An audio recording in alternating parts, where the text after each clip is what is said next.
जय श्री कृष्णा, जय श्री राधे भक्तों। मैं ज्योति गोस्वामी आज आपके लिए आश्विन मास कृष्ण पक्ष की इंदिरा एकादशी का महात्म्य लेकर के आई हूँ।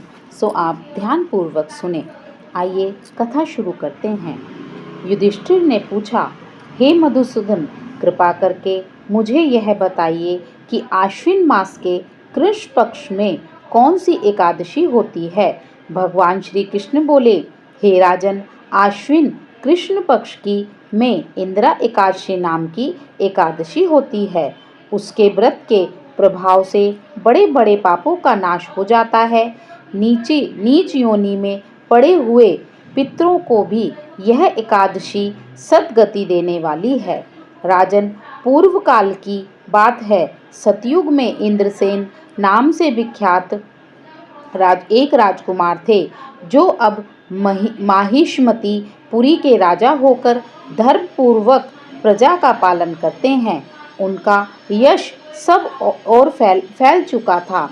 राजा इंद्रसेन भगवान विष्णु की भक्ति में तत्पर हो गोविंद के मोक्षदायक नामों का जप करते हुए समय व्यतीत करते थे और विधि पूर्वक अध्यात्मत्व जितेंद्र में चिंतन में संलग्न रहते थे। एक दिन राजा राजसभा में सुखपूर्वक बैठे हुए थे। इनमें ही देवऋषि नारद आकाश से इतने में ही देवऋषि नारद आकाश से उतरकर वहां आ पहुँचे। उन्हें आया देख राजा हाथ जोड़कर खड़े हो गए और विधि पूर्वक पूजन करके उन्हें आसन पर बिठाया।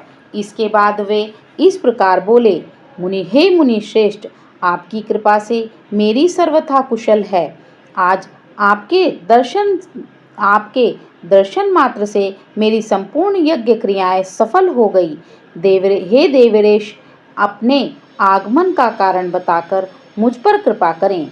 नारद जी ने कहा, निप्रश्रेष्ठ सुनो, मेरी बात तुम्हें आश्चर्य में डालने वाली है। मैं ब्रह्मलोक से यमलोक में आया था। वहाँ एक श्रेष्ठ आसन पर बैठा और यमराज ने मेरी भक्ति पूर्वक पूजा की। उस समय यमराज की सभा में मैंने तुम्हारे पिता को भी देखा था। वे व्रत भंग के दोष से वहां आए थे। राजन, उन्होंने तुमसे कहने के लिए एक संदेश दिया है, उसे सुनो। उन्होंने कहा है, मेरा बेटा मुझे इंदिरा के व्रत का पुण्य देकर स्वर्ग में भेजे। उनका यह संदेश लेकर मैं तुम्हारे पास आया हूँ। राजन, अपने पिता को स्वर्ग लोक की प्राप्ति कराने के लिए इंदिरा का व्रत करो। राजा ने पूछा, भगवान, कृपा करके इंदिरा का व्रत बताइए। किस पक्ष में, किस तिथि को और किस विधि से उसका व्रत करना चाहिए। नारद जी ने कहा, राजेंद्र सुनो, मैं तुम्हें इस व्रत की शुभ कारक विधि बतलाता हूँ। आश्विन मास के कृष्ण पक्ष में दशमी के उत्तम दिनों को श्राद्ध युक्त चित्त से प्रातःकाल स्नान करें। फिर मध्याह्न काल में स्नान करें। एकाग्रचित्त हो एक समय भोजन करें तथा रात्रि में भूमि पर सोएं। रात्रि के अंत में निर्मल प्रभात होने पर एकादशी के दिन दातुन करके मुंह धोएं। इसके बाद भक्ति भाव से निमांकित मंत्र पढ़ते हुए उपवास का नियम ग्रहण करें। कमल नयन भगवान नारायण, आज मैं सब भोगों से अलग हो निराहार रहकर कल भोजन करूँगा। अच्युत, आप मुझे शरण दे। हे ईश्वर, आप मुझे शरण दे। इस प्रकार नियम करके मध्याह्न काल में पितरों की प्रसन्नता के लिए शालिग्राम शिला के सम्मुख विधि पूर्वक श्राद्ध करें तथा दक्षिणा से ब्राह्मणों का सत्कार करके उन्हें भोजन करावें। पितरों को दिए हुए अन्न में पिंडों को सूंघकर विद्वान पुरुष को गाय को खिला दें। फिर धूप और गंध आदि से भगवान श्री हरि केश का पूजन करें। रात्रि में उनके समीप जागरण करें तत्पश्चात सबके सवेरा होने पर द्वादश के दिन पुनः भक्ति पूर्वक श्री हरि की पूजा करें। उनके बाद ब्राह्मणों को भोजन करवाकर भाई बंधु नाती और पुत्र आदि के साथ स्वयं मौन होकर भोजन करें।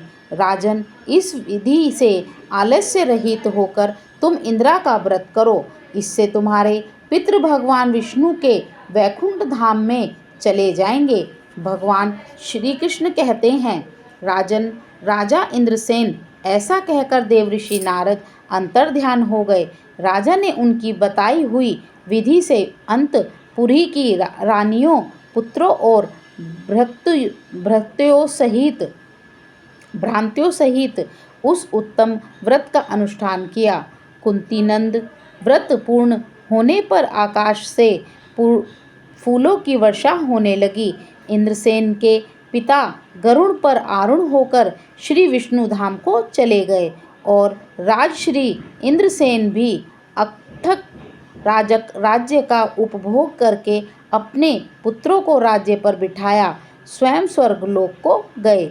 इस प्रकार मैंने तुम्हारे सामने इंदिरा व्रत का महात्म्य वर्णन किया है। इसको पढ़ने और सुनने से मनुष्य सब पापों से मुक्त हो जाता है। बोलो श्री विष्णु भगवान की जय।